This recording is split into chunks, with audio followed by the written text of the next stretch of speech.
حضرت ابو ذر رضی اللہ تعالیٰ عنہ کی روایت کا کل بیان ہو رہا تھا کہ حضرت ابو ذر رضی اللہ تعالیٰ عنہ فرمایا امرنی خلیلی صلی اللہ علیہ وسلم بسبع،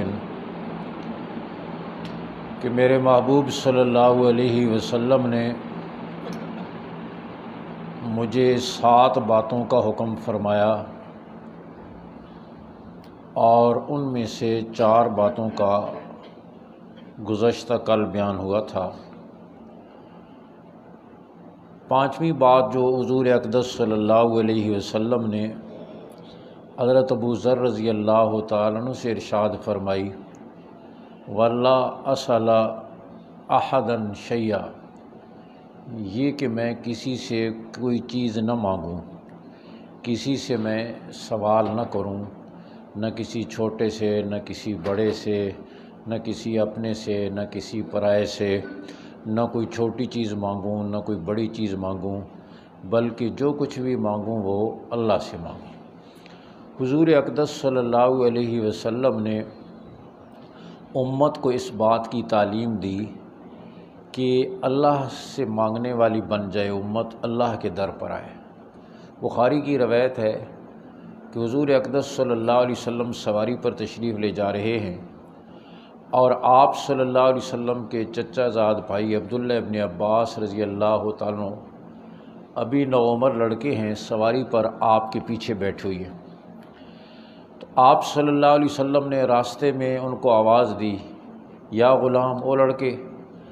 حضرت ابن عباس رضی اللہ تعالیٰ عنہ پوری طرح متوجہ ہو گئے اور ہمتاً گوش ہو گئے۔ آپ صلی اللہ علیہ وسلم نے دوسری دفعہ پھر آواز دی، یا غلام، او لڑکے۔ حضرت ابن عباس اور متوجہ ہو گئے۔ تیسری دفعہ پھر آپ نے آواز دی تو عبداللہ ابن عباس رضی اللہ تعالیٰ عنہ پوری طرح متوجہ ہو گئے، ہمتاً گوش ہو گئے، اور آواز دینے کا مقصد یہ تھا کہ یہ پوری طرح متوجہ ہو جائے۔ پھر آپ صلی اللہ علیہ وسلم نے عبداللہ ابن عباس رضی اللہ تعالیٰ عنہ جو نوعمر تھے، ان کے دل و دماغ میں کائنات کی ایک سب سے بڑی سچائی اور حقیقت اتاری، اور آپ صلی اللہ علیہ وسلم نے فرمایا، احفظ اللہ یحفظ کا، ابن عباس تو اللہ کے حکموں کی حفاظت کر، اللہ تیری حفاظت کرے گا۔ تو اللہ کے حکموں کی حفاظت کر، اللہ کو تو اپنے سامنے پائے گا۔ اور فرمایا، اذا سألت فاسأل اللہ، جب سوال کرنا ہو تو اللہ سے سوال کر، اذا استعنت فاستعن باللہ، مدد طلب کرنی ہو تو اللہ سے مدد طلب کر۔ تو حضور اقدس صلی اللہ علیہ وسلم نے ابو ذر رضی اللہ تعالیٰ عنہ کو جو نصیحتیں فرمائیں، اس میں آپ صلی اللہ علیہ وسلم نے ان سے یہ فرمایا کہ یہ کہ میں کسی سے کوئی چیز نہ مانگوں، کسی سے سوال نہ کروں۔ حضور اقدس صلی اللہ علیہ وسلم نے مختلف موقعوں پر مختلف صحابہ کرام کو کچھ مختلف نصیحتیں فرمائیں، اور آپ صلی اللہ علیہ وسلم نے انہیں ہی افضل عمل قرار دیا۔ مثلا روایات میں آتا ہے، صحابی نے پوچھا، اللہ کے رسول صلی اللہ علیہ وسلم، سب سے افضل عمل کون سا ہے؟ آپ نے فرمایا، الصلاۃ لوقتہا، وقت پر نماز کا ادا کرنا، یہ سب سے افضل عمل۔ دوسری روایت میں آتا ہے، آپ صلی اللہ علیہ وسلم سے صحابی نے پوچھا، حضور سب سے افضل عمل کون سا ہے؟ آپ صلی اللہ علیہ وسلم نے فرمایا، بر الوالدین، والدین کے ساتھ نیکی کرنا۔ ایک موقع پر آپ صلی اللہ علیہ وسلم سے صحابی نے پوچھا، حضور سب سے افضل عمل کون سا ہے؟ آپ صلی اللہ علیہ وسلم نے فرمایا، دوسروں کی خیر خواہی کرنا۔ ایک موقع پر آپ صلی اللہ علیہ وسلم نے جیسے ابو ذر رضی اللہ تعالیٰ سے فرمایا کہ کسی سے سب سے افضل عمل کسی سے سوال نہ کرنا۔ آپ صلی اللہ علیہ وسلم روحانی طبیب ہیں، بلکہ طبیب اعظم ہیں، مربی اعظم ہیں، مزکی اعظم ہیں۔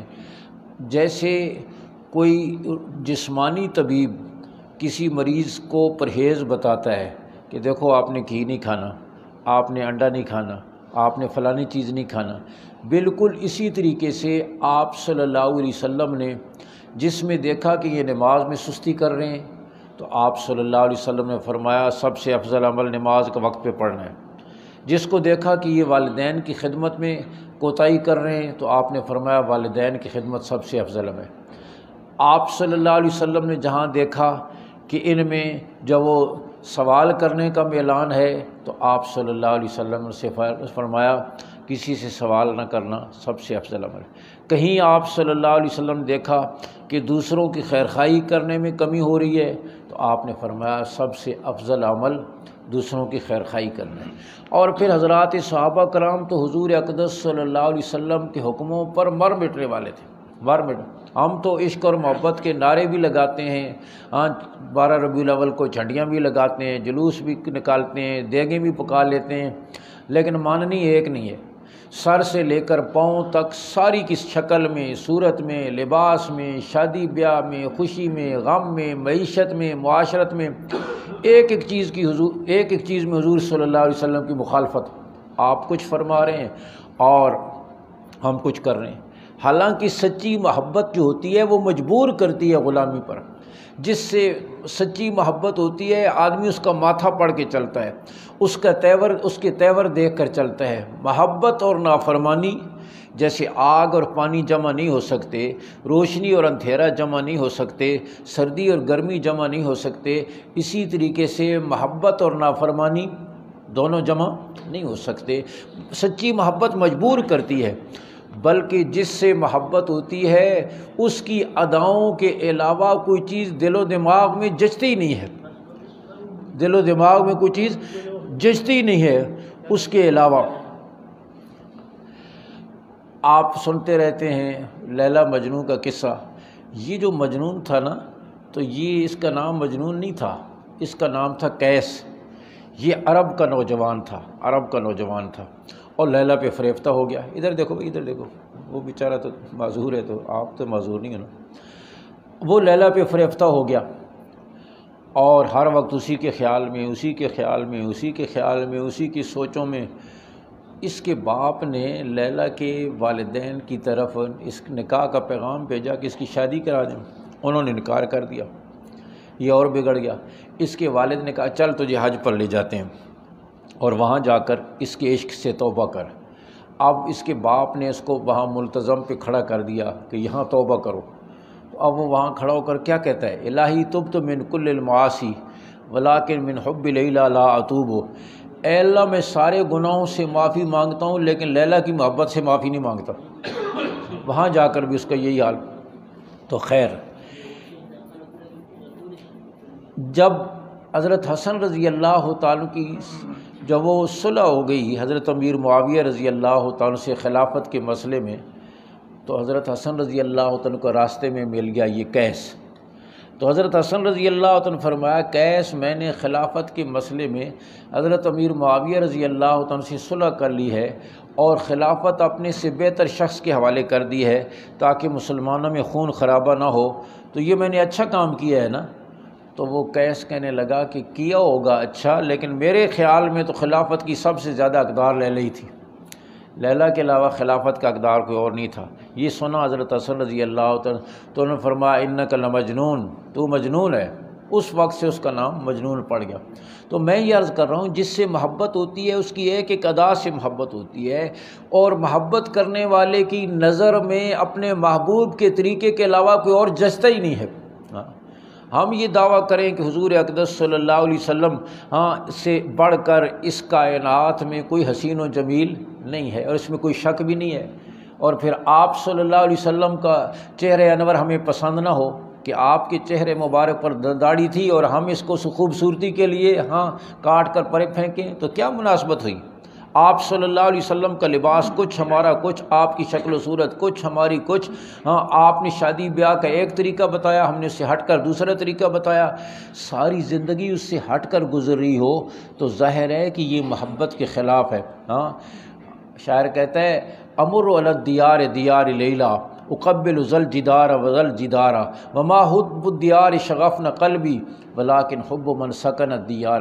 کہتا ہے میں لیلا کے شہر سے گزرتا ہوں تو ایک دیوار کو چومتا ہوں، دوسری دیوار کو چومتا ہوں، کوئی یہ نہ سمجھے کہ میں پتھروں کی محبت میں مبتلا ہو گیا ہوں، بلکہ ان دیواروں میں رہنے والی کی محبت میں مبتلا ہوں۔ تو جس سے محبت ہوتی ہے پھر اس کے شہر سے محبت ہوتی ہے، اس کے در و دیوار سے محبت ہوتی ہے، اس کے ساتھیوں سے محبت ہوتی ہے، اس کے خاندان سے محبت ہوتی ہے، اس کی زبان سے محبت ہوتی ہے، اس کی اداؤں سے محبت ہوتی ہے، ایک ایک چیز سے محبت۔ تو حضرات صحابہ کرام کو حضور اقدس صلی اللہ علیہ وسلم نے جہاں روکا رک گئے، جہاں چلایا چل پڑے، جہاں بٹھایا بیٹھ گئے۔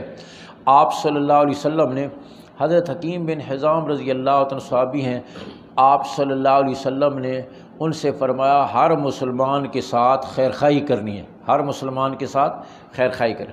اب غور کریں، انہوں نے اپنے خادم کو بھیجا، جاؤ بازار سے میرے لیے، مارکیٹ سے، منڈی سے میرے لیے گھوڑا خرید کر لاؤ۔ خادم گئے اور گھوڑا خریدا 300 درہم میں، گھوڑا بھی ساتھ لے آئے، مالک کو بھی ساتھ لے آئے اور ان کو دکھایا جی یہ گھوڑا ہے، یہ اس کا مالک ہے، 300 درہم میں میں نے سودا کیا ہے۔ حضرت حکیم رضی اللہ تعالیٰ گھوڑا دیکھ کر مالک سے کہنے لگے تیرا گھوڑا زیادہ قیمت کا ہے، شاید تو کسی مجبوری کی وجہ سے کم قیمت پہ راضی ہو گیا ہے، میں تجھے 400 درہم دوں گا۔ اس نے کہا جی ٹھیک ہے، میں تو 300 پر بھی راضی ہو گیا۔ پھر کہنے لگے 500 دوں گا، کہنے لگے اس سے بھی زیادہ قیمت کا ہے، 600 دوں گا، اس سے بھی زیادہ، ساتھ کرتے کرتے 900 درہم پر جا کر رکے اور 900 درہم دے کر اسے روانہ کیا۔ خادم کہنے لگا حضور کبھی خریدنے والے نے بھی قیمت بڑھائی ہے، یہ تو 300 درہم پر راضی ہو گیا تھا اور آپ نے اسے 900 درہم دیے۔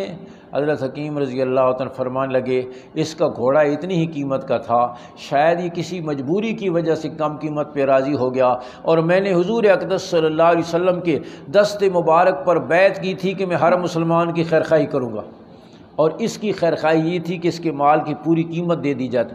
اب سوچیں، غور کریں، میرے جیسا کوئی مولوی، کوئی پیر، کوئی حاجی، کوئی تبلیغی، کوئی نمازی، کوئی تہجد گزار، کوئی پھنسا ہوا مل جائے نا، بیچارے کی بیوی کو کینسر ہے اور وہ مکان بیچنا چاہتا ہے، زمین بیچنا چاہتا ہے، ہم کہتے ہیں بیوی سے بڑا سونا کام ہو گیا، پھنسایا، بس وہ مجبور ہے، اتنے پیسے ملتا نہیں، اتنے پیسے، اور تو اور قربانی کا جانوری خریدنے جائیں نا اور وہ بیچارہ واپس نہ لے جا سکتا ہو، پھنسا ہوا ہو، تو ہم خرید کر آتے ہیں تو واپس چھلانگیں لگاتے ہوئے آتے ہیں، بڑا سونا کام ہو گیا، مجبور سی دے کے چلا گیا، اور ہمیں اندازہ نہیں ہوتا کہ ہم کسی کی مجبوری سے فائدہ اٹھا رہے ہیں، خوش ہوتے ہیں کہ چلو پھنسا ہوا ہے، اب اس سے ضرور سودا کریں، اس کی مجبوری سے فائدہ اٹھائیں۔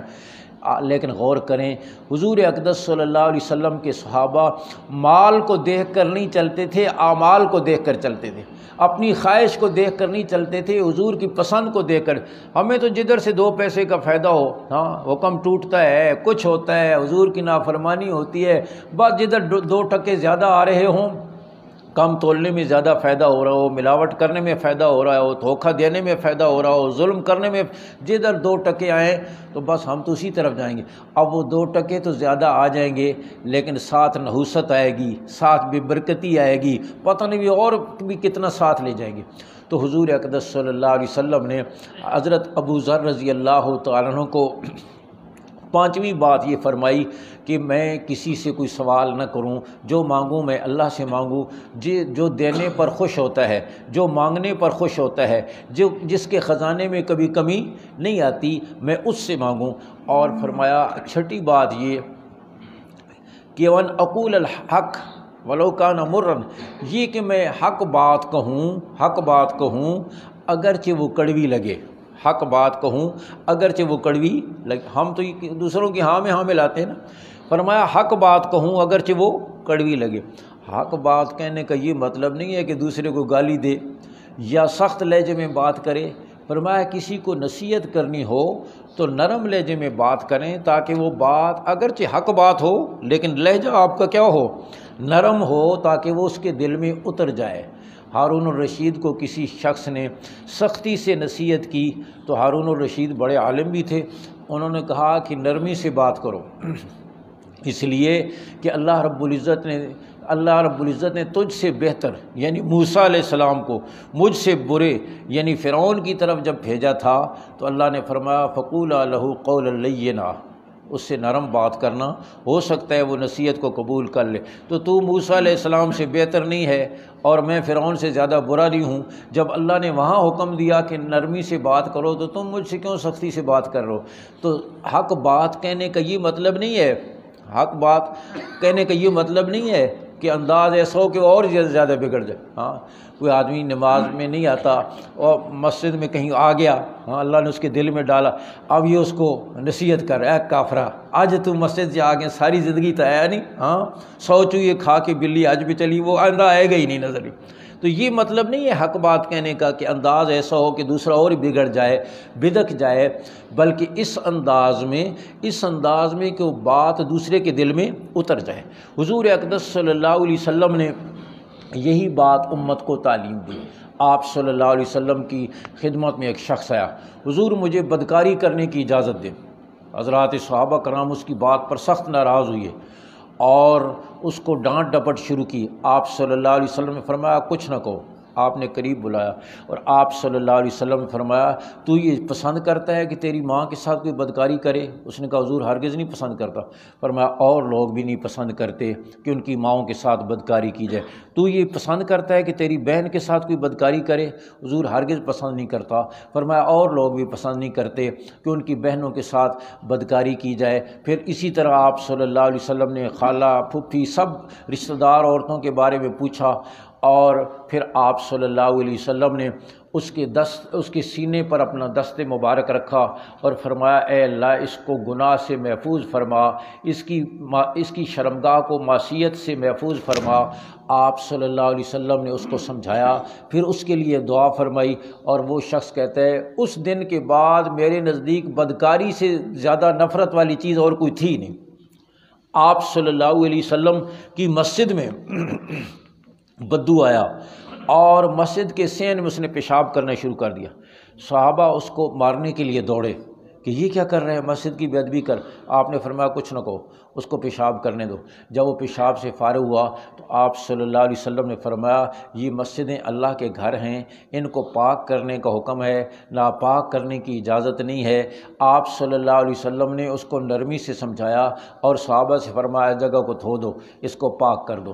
آپ اندازہ فرمائیں کہ حضور اقدس صلی اللہ علیہ وسلم نے امت کو کس انداز میں حق بات بھی اور نرم لہجے میں بھی، حق بات بھی اور نرم لہجے۔ تو آپ صلی اللہ علیہ وسلم نے ابو ذر رضی اللہ تعالیٰ سے فرمایا کہ ہر حال میں حق بات کہو، اگرچہ کسی کو کڑوی لگے، اور اگلی بات فرمائی کہ کسی کی ملامت کی پرواہ نہ کرو، حق کے معاملے میں کسی کی ملامت کی پرواہ نہ کرو۔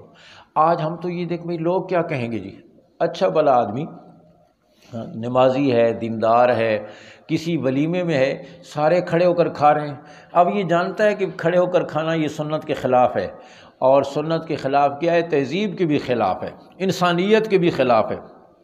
میں ایک شادی میں گیا، بیٹھنے کی جگہ موجود ہے، لیکن آج کل لوگ انگریز کی غلامی کو اپنے لیے ترقی کی معراج سمجھتے ہیں، اس کو تہذیب سمجھتے ہیں، اس کو عظمت سمجھتے ہیں، اس کو بڑائی سمجھتے ہیں، اس لیے کہ 100 سال ہمارے اوپر حکومت کر گئے، آج بھی ہم ذہنی طور پر غلام ہیں، غلام۔ 14 اگست کو جھنڈیاں تو لگا لیتے ہیں، جشن آزادی تو منا لیتے ہیں، لیکن ہم کہاں آزاد ہیں؟ آج بھی ہم غلام ہیں، نہ ہماری معیشت آزاد ہے، نہ ہماری عدالت آزاد ہے، نہ ہمارا ایمان آزاد ہے، کچھ بھی نہیں، سراسر غلام ہیں، اور ذہنی طور پر بھی غلام ہیں۔ ان کی ایک ایک چیز آج بھی، حالانکہ وہ بیچارے حیوانی زندگی گزار رہے، ساری برکتیں تو اللہ نے آپ کو دے رکھی ہیں۔ روشن خیالی کے نام پر، ماڈرنزم کے نام پر ہم ان غلیظ لوگوں کو، جہاں ماں بہن کی کوئی پرواہ نہیں ہے، بیٹی اور بیوی کے اندر کوئی فرق نہیں ہے، جو حیوانی زندگی گزار رہے ہیں، آج ہم ان کے پیچھے چل رہے ہیں کہ یہ روشن خیال ہیں، حالانکہ ساری روشنیاں تو حضور لے کر تشریف لائے، ساری روشنیاں تو حضور لے کر تشریف۔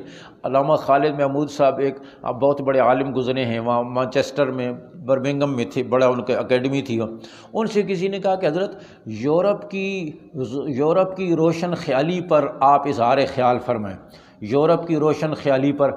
انہوں نے کہا ان کی کیا روشن خیالی ہے جہاں سورج ہی نظر نہیں آتا، جہاں 24 گھنٹے اندھیرا ہی رہتا ہے، سورج ہی نہیں نکلتا، ان کی کون سی روشن خیالی ہوگی؟ روشنیاں تو حضور لے کر تشریف لائے، آپ کے طریقے سے ہٹ کر جو کچھ بھی ہے وہ حیوانیت ہے، حیوانیت۔ اور آج ہم حیوانیت کی طرف، حضور اقدس صلی اللہ علیہ وسلم تو ساری عظمتیں لے کر تشریف لائے، اور وہ اس کے برعکس ایک ایک چیز حیوانیت ہے۔ ہمارے ایک تعلق والے فوج میں میجر ہیں مردان کے علاقے کے، وہ کہنے لگے کہ میں نے اپنی یونٹ کے افسروں کی دعوت کی، کرنل صاحب بھی آئے اور لوگ بھی آئے، کہنے لگا میں نے بیٹھ کر کھانے کا انتظام کیا، لیکن انہوں نے بیٹھنا تہذیب کے خلاف سمجھا، اپنے سٹیٹس کے اور اپنے پروٹوکول کے خلاف سمجھا، کھڑے ہو کر کھانے شروع کیا۔ کہنے لگے میرے والد صاحب پرانی طرز کے آدمی تھے، وہ آئے اور انہوں نے دیکھا کہ کھڑے ہو کر کھا رہے ہیں، انہوں نے پشتو میں میرے کان میں کوئی بات کی اور چلے گئے۔ تو کرنل صاحب دیکھ رہے تھے، کہنے لگے یہ بابے نے تجھے پشتو میں کیا کہا ہے؟ میں نے کہا جی کچھ نہیں، کوئی خاص بات نہیں۔ کہنے لگے نہیں بابے نے کیا کہا ہے؟ میں نے کچھ نہیں کہا نہیں بابے نے کوئی بڑی پتے کی بات کی ہے، بتاؤ کیا کہا ہے؟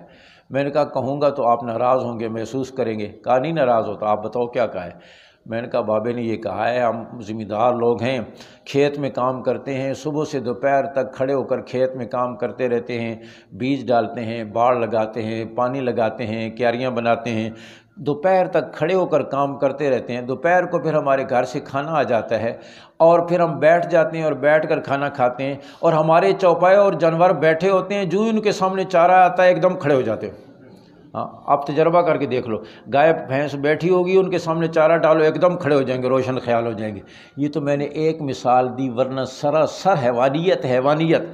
آپ غور تو کریں نا، دین اسلام نے کھانا کھانے کے کتنے آداب بتائے۔ کھانے سے پہلے ہاتھوں کو دھو، بیٹھ کر کھانا کھاؤ، دائیں ہاتھ سے کھانا کھاؤ، 3 انگلیوں سے کھاؤ، اپنے سامنے سے کھاؤ، برتن کو صاف کرو، درمیان میں سے نہ کھاؤ، کتنے آداب بیان فرمائے۔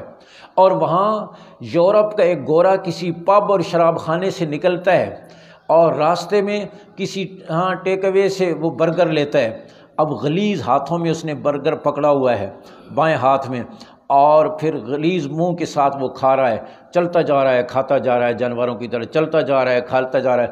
آگے جا کر اس کو پیشاب کرنے کی ضرورت پیش آئی، وہیں اس نے سڑک کے سائیڈ پر کسی نالی پر کھڑے ہو کر پتلون کے بٹن کھولے اور موترنا شروع کر دیا، ادھر سے کھا رہا ہے ادھر سے نکال رہا ہے۔ سراسر حیوانیت جس پر آج ہم ریجھ رہے ہیں، اور دین اسلام میں حضور صلی اللہ علیہ وسلم کی لائی ہوئی ایک ایک ادا میں عظمت ہے، عظمت۔ تو فرمایا حضرت ابو ذر رضی اللہ تعالیٰ سے کہ اللہ کے معاملے میں کسی ملامت کرنے والے کی ملامت کی پرواہ مت کرو، کہ میں داڑھی رکھوں گا تو لوگ کیا کہیں گے، وہ صوفی ہو گیا جی، ملا ہو گیا جی، میں سلوار ٹخنوں سے اوپر رکھوں گا تو لوگ کیا کہیں گے، بھائی یہ تو جو وہ ملا ہو گیا ہے، صوفی ہو گیا ہے۔ حضرت عثمان رضی اللہ تعالیٰ عنہ نبوت کے دوہرے داماد، شرم و حیا کے پیکر، تہمد باندھا ہوا ہے آدھی پنڈلی تک، اور آپ صلی اللہ علیہ وسلم نے ارشاد فرمایا اپنی سلوار یا تہمد کو آدھی پنڈلی تک رکھو، چلو اس تک نہیں رکھتے تھوڑا سا اور نیچے کر لو، اس تک نہیں رکھتے تھوڑا سا اور نیچے کر لو، لیکن ٹخنوں سے اوپر رکھو، تمہارے ٹخنے ڈھکے ہوئے نہیں ہونے چاہیے۔ اور آپ صلی اللہ علیہ وسلم نے فرمایا جس نے تکبر کی وجہ سے کپڑا لٹکایا ٹخنوں تک، فرمایا یہ کل جہنم کے اندر ہوگا، یہ ٹخنے جہنم میں ہو، سخت وعید ہے اس پر۔ تو خیر حضرت عثمان رضی اللہ تعالیٰ تہمد باندھا ہوا ہے آدھی پنڈلی تک، اور عربوں میں رواج یہ تھا کہ جو جتنا بڑا سردار ہوتا تھا اس کا تہمد اتنا نیچے ہوتا تھا، یہاں تک کہ زمین پہ گھسٹتا ہوا جاتا تھا۔ جیسے مختلف علاقوں کے مختلف علاقائی رواج ہوتے ہیں، قبائلی رواج ہوتے ہیں، بڑا سردار بڑی پگڑی، بڑا سردار بڑی مونچھیں، بڑا سردار بڑی سلوار، یہ بلوچ لوگ جو ہیں 20-20 میٹر میں ان کے ایک سلوار ہوتی ہے، تو ان کا رواج یہ تھا کہ جتنا بڑا سردار ہوتا تھا اس کا تہمد اتنا نیچے، یہاں تک کہ زمین پہ گھسٹتا ہوا جاتا تھا۔ تو کسی نے حضرت عثمان رضی اللہ عنہ کو دیکھ کر کہا عثمان تہمد ٹھیک کرو، سردار ہو اور تہمد غلاموں کی طرح باندھ رکھا ہے۔ حضرت عثمان نے دیکھا اور کہا تہمد تو ٹھیک ہے۔ اس نے پھر کہا عثمان سردار ہو اور تہمد غلاموں کی طرح باندھ رکھا ہے۔ عثمان نے کہا تہمد تو ٹھیک ہے۔ اس نے کہا عثمان تہمد ٹھیک اور کیا کہا؟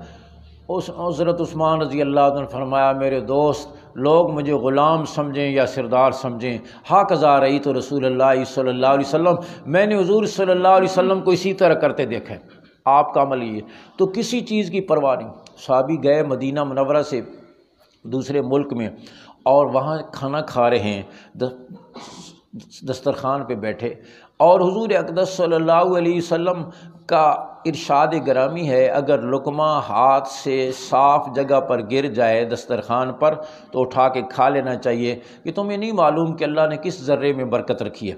لقمہ ان کے ہاتھ سے دسترخوان پہ گرا اور وہ اٹھا کر کھانے لگے، تو صحابی جو پہلے سے وہاں رہ رہے تھے انہوں نے ان کو کونی ماری اور کہا کہ یہ لوگ اس کو پسند نہیں کرتے۔ انہوں نے چپکے سے کہا اور انہوں نے اونچی آواز سے کہا، آترک سنت حبیبی صلی اللہ علیہ وسلم لہؤلاء الحمقاء، ان بے وقوفوں کی وجہ سے میں حضور کی سنت کو چھوڑ دوں، ان بے وقوفوں کی وجہ سے میں حضور کی سنت کو چھوڑ دوں۔ اور آج غور کریں، بے وقوفوں کی وجہ سے ہم نے ساری زندگی حضور کی چھوڑ رکھی ہے، حضور کی ساری زندگی چھوڑ رکھی ہے، لباس چھوڑ دیا، شکل و صورت چھوڑ دی، خوشیاں چھوڑ دیں، اور ان کے پیچھے چل رہے ہیں جو خود بیچارے اندھے ہیں اور جن میں انسانیت نام کی کوئی چیز نہیں ہے۔ تو آپ صلی اللہ علیہ وسلم نے فرمایا، حضرت ابو ذر رضی اللہ عنہ نصیحت فرمائی، اللہ کے معاملے میں کسی ملامت کرنے والے کی ملامت کی پرواہ نہ کرو۔ اللہ کی نظر میں معزز ہو جاؤ گے تو اگر کوئی آدمی بادشاہ کی نظر میں معزز ہے اور کسی چوڑے کی نظر میں معزز نہیں ہے تو اس کو کیا فرق پڑتا ہے؟ ایک آدمی اللہ کی نظر میں معزز ہے اور دنیا والوں کی یا دنیا داروں کی نظر میں یا فاسق اور فاجر لوگوں کی نظر میں معزز نہیں ہے تو کیا فرق پڑتا ہے؟ اصل تو یہ ہے کہ اللہ کی نظر میں معزز بنے۔ اور آخری بات، حضور اقدس صلی اللہ علیہ وسلم نے یہ 6 نصیحتیں کرنے کے بعد 7ویں نصیحت ابو ذر رضی اللہ عنہ کی فرمائی، ان اکثر لا حول ولا قول لا حول ولا قوت الا باللہ، یہ کہ میں لا حول ولا قوت الا باللہ کثرت سے پڑھوں، لا حول ولا قوت الا باللہ کثرت سے پڑھوں۔ کہ آپ صلی اللہ علیہ وسلم نے فرمایا، انہ من تحت کنز العرش، کہ لا حول ولا قوت الا باللہ، کہ یہ عرش کے نیچے کا خزانہ ہے، عرش کے نیچے کا خزانہ ہے۔ اور ایک روایت میں کنز من کنوز الجنہ، یہ جنت کے خزانوں میں سے خزانہ ہے۔ لا حول ولا قوت الا باللہ کا کیا مطلب ہے؟ کہ نیکی کرنے کی کوئی طاقت نہیں ہے، گناہ سے بچنے کی کوئی طاقت نہیں ہے سوائے اللہ کی ذات سے۔ نیکی کی توفیق دینے والا بھی وہی ہے اور گناہ سے بچانے والا بھی وہی ہے۔ فرمایا اس کلمے کی بڑی برکات ہیں، اس کلمے کی بڑی برکات ہیں۔ فرمایا جو کثرت سے لا حول ولا قوت الا باللہ پڑھتا ہے اس کو کبھی مالی پریشانی بھی نہیں آئے گی، اس کو کبھی اس لیے کہ عرش کے خزانوں میں سے ہے، عرش کے نیچے کا خزانہ ہے، اور جب عرش کے نیچے کا خزانہ ہے تو اس کو مالی تنگی بھی کبھی نہیں آئے، کبھی وہ بھوکا نہیں رہے گا، کبھی مالی تنگی بھی اس کو نہیں آئے گی۔ اور پھر روحانی طور پر بھی اس کو یہ فائدہ ہوگا کہ نفس اور شیطان کے فریبوں سے اللہ اسے محفوظ فرمائیں گے، روحانی بیماریوں سے بھی اللہ اسے محفوظ فرمائیں گے، جسمانی بیماریوں سے بھی اللہ اسے محفوظ فرمائیں گے۔ گویا یہ حضور اقدس صلی اللہ علیہ وسلم کا بتایا ہوا وظیفہ ہے کہ لا حول ولا قوت الا باللہ یا لا حول ولا قوت الا باللہ العلی العظیم کثرت کے ساتھ پڑھا جائے۔ آج ہم تو کوئی ایسا وظیفہ بتائے نا کہ جو سنسکرت کا ہو یا کسی کے سمجھ میں نہ آنے والا، کسی کو کہو نا بھائی لا حول ولا بادشاہ تو ایسی پڑھنے کو اور دسو نا، اور ایسا ہو جس کا مطلب اس کو بھی نہ پتہ ہو، فرشتوں کو بھی نہ پتہ ہو، عجیب سا لفظ بس کہتا ہے اے وظیفہ ٹھیک ہے۔ کسی کو کہو نا بسم اللہ الرحمن الرحیم پڑھو، تو کہے گا بھی یہ تو اسی پڑھ دیں گے، بادشاہ کو اور وظیفہ دس۔ حالانکہ بسم اللہ الرحمن الرحیم ایسا وظیفہ ہے، فرمایا کہ ساری آسمانی کتابوں کا خلاصہ قرآن مجید میں آ گیا، پورے قرآن کا خلاصہ سورہ فاتحہ میں آ گیا، پورے سورہ فاتحہ کا خلاصہ بسم اللہ الرحمن الرحیم میں آ گیا۔ گویا بسم اللہ الرحمن الرحیم ساری آسمانی کتابوں اور پورے قرآن کا خلاصہ ہے، ساری آسمانی کتابوں اور پورے قرآن کا خلاصہ ہے۔ حضرت سلیمان علیہ السلام نے جب ملکہ بلقیس کو خط لکھا، قرآن کہتا ہے انہوں نے خط میں کیا لکھا، انہ من سلیمان و انہ بسم اللہ الرحمن الرحیم، یہ خط سلیمان کی طرف سے ہے اور یہ کہ میں اللہ کے نام سے شروع کرتا ہوں جو رحمان اور رحیم ہے۔ شروع میں بسم اللہ الرحمن الرحیم پڑھا، بسم اللہ الرحمن الرحیم کی برکت سے ملکہ بلقیس مطیع ہوگی، اس پر ایسا روب پڑا۔ اس میں اللہ نے اتنی عظمت اور برکت رکھی ہے، فرمایا بسم اللہ پڑھ کے گھر میں داخل ہو شیطان داخل نہیں ہوگا، بسم اللہ پڑھ کے دروازہ کھولو شیطان اس دروازے کو نہیں کھول سکے گا، بسم اللہ پڑھ کے برتن کو ڈھانپو تو شیطان اس کو نہیں ڈھانپ سکے گا، نہیں کھول سکے گا۔ وہ دیوانہ آدمی، ابھی ادھر دیکھو۔ تو میں یہ عرض کر رہا ہوں کہ بسم اللہ الرحمن جاپانیوں نے ریسرچ کی ایک پانی پر، پھر بسم اللہ الرحمن الرحیم پڑھ کر دوبارہ اس کا انالیسز کیا تو جاپانیوں کا کہنا یہ ہے کہ بسم اللہ پڑھتے ہی اس پانی کے فائدے کئی گنا بڑھ گئے، اور تیرے میرے نبی نے 1400 سال پہلے فرمایا کہ پانی پیو تو بسم اللہ پڑھ کر پیو۔ اس لیے حضور اقدس صلی اللہ علیہ وسلم کے ان اعمال کا اہتمام کریں، بسم اللہ الرحمن الرحیم کثرت سے پڑھیں، لا حول، ادھر دیکھو بھائی ادھر دیکھو، عجیب آدمی ہو، پاگل آدمی کو دیکھنے کی اتنی شوق آپ کو پیدا ہو گیا ہے، حضور کی بات ہو رہی ہے اور آپ ادھر دیکھ رہے ہو۔ تو اس لیے میں عرض کر رہا ہوں بسم اللہ الرحمن الرحیم، اس کے پڑھنے کا بھی اہتمام، بلکہ دونوں کو اگر ملا لیا جائے، ہاں، تمام مشکلات کے لیے، روحانی فائدے اور مالی پریشانیوں سے بچنے کے لیے، روحانی بیماریوں سے بچنے کے لیے